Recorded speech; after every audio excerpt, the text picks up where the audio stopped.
జొన్న రొట్టెలు తయారు చేసే విధానం. ముందుగా ఒక గిన్నెలో నీళ్లు తీసుకొని దానిని స్టవ్ మీద ఉంచి బాగా మరిగేదాకా వేడి చెయ్యాలి.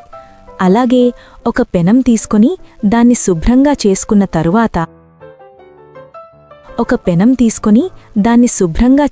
తరువాత స్టవ్ మీద పెట్టాలి.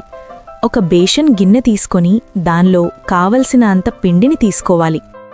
అలా ఆ పిండిని మరిగిన వేడి నీళ్లని పిండిలో కలుపుకుంటూ మరీ మెత్తగా మరీ పొడిగా ఉండకుండా పొడిగా ఉండే విధంగా ముద్దలాగా చేసుకోవాలి.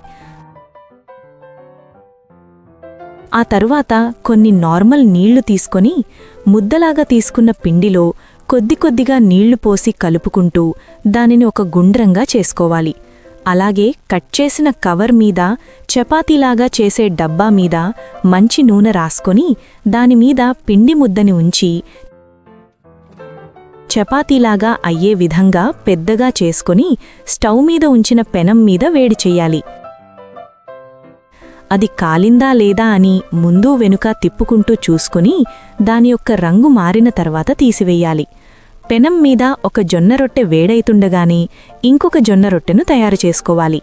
ఇలా మనకు కావలసిన అన్ని జొన్న రొట్టెలు చేసుకోవచ్చు.